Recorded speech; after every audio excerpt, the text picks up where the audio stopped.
I told you in another video that these places, Washington Square Park, Union Square, Herald Square, and Times Square, are going to be places where the new Republic or the Illuminati or the New World Order are going to have processing plants or processing offices where they're going to bring citizens in and bring them into the system insofar as getting that RFID chip is concerned. But first, you're going to be going to Central Park, and that's only here in New York City. That's where you're going to be processed and asked if you want that RFD code in your hand or what the situation is going to be. Hopefully, you're going to say no, because God tells you in the Holy Bible through Revelations not to get that. I want to move on and tell you that these places that I just told you, Washington Square Park has a numeric of 8th Street. Union Square is at 14th Street, Herald Square 34th Street, Times Square is at 42nd Street. When you add up those numbers, 8th Street, 14th Street, 35th Street, 42nd Street, you get from 8th to 14th Street is 7, 14 to 35th Street is 15, and then from 35th Street to 42nd Street is 7. When you add up those differences, you get 29. 9 plus 2 is 11. Let me tell you that the Freemasons love numerics because everything is measured when you are an architect. There's no brick, there's no mortar, there's nothing that isn't measured out. Even rebar isn't measured out to make the right computations insofar as building is concerned. The Freemasons were very much known and still are known to be great architects, great masons, builders of edifice, of buildings. So when they have this club called the Freemasons, everything is correlated to numerics. 33-degree Mason, that's the highest you can achieve in that club of the Freemasons. My uncle, Earl E.Ennis, was a 33-degree Mason. Let me tell you that they are no joke. So the processing units are going to be Washington Square Park at 8th Street, Union Square Park, 14th Street, Herald Street is 34th Street, and then Times Square is 42nd Street, and you're going to be brought into Central Park. These are my beliefs on the New World Order. When people start rioting because they can't get into their bank accounts and there's not going to be any type of transactions going on in New York, in the country, in the very, very beginning, when you're transferring over the money system from the dollar bill, because there's no gold basis for it, so it's very simplistic to go from the dollar bill to the RFID chip, and that's what the New World Order is going to be based on. The foundation is that they're now based on the RFID computer chip. Now, there are other places in New York, to be fair, that have that word square in it that are not going to be used. Sheridan Square, and if you down there, you'll know that's Christopher Street. It has no numerics attached to it.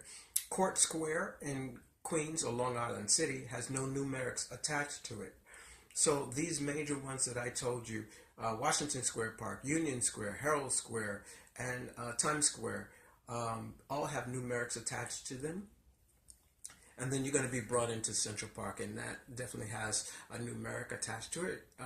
It starts at 110th Street, and it ends at 57th Street. I'm a real New Yorker, but I had to think about that one. And it's not funny. You know, you can make light of it. You can make fun of me. You can call me stupid. I've already been called that.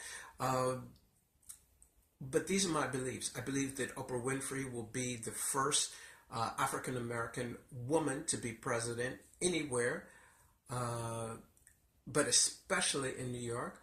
The difference is that she's a woman, she's African-American, she's going to be unmarried, She's never going to marry, and she's going to serve a life term. And let me tell you that there are 15 levels of top secretness above the president.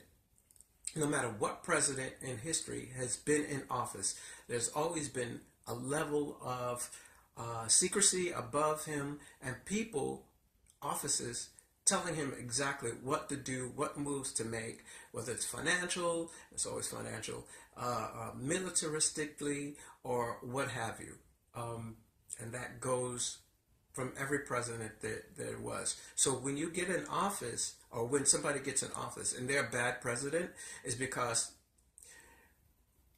they're trying to, I think, put into play their own concept of what their presidency should be and what they're being told. A bad president is considered to be like Nixon. A good president is considered to be, oh my gosh, what's a good president? Theodore Roosevelt, perhaps?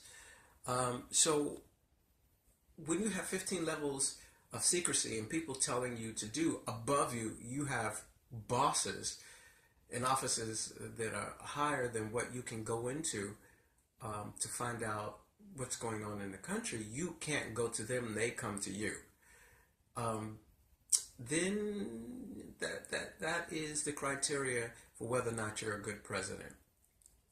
Bush is considered to be a good president. His son, Bush Jr., is not that great, right? And Bush Sr. they think that he was a great president because he was the head of the CIA for so many years. So he had privy to a lot of things, technology, I believe also UFOs, that he would never ever disclose to the country. And when you get in office, they'll ask you, what do you think of this situation? If you thought that there were aliens, would you tell the populace? If your answer is no, you're going to be a great president because you can hold secrets. They're going to be able to tell you things that you're never ever going to tell the American people. If you go in there and you say, oh yeah, I my gosh, I was going to say Ford. I can't think of the president's name. Jimmy Carter. When Jimmy Carter stated that he had seen a UFO and he told the American people, that was a bad thing. He was never ever beyond that point privy to be a great president and to withhold secrets, top secrets of technology and such. From what people are saying, there's technology that's 300 years in our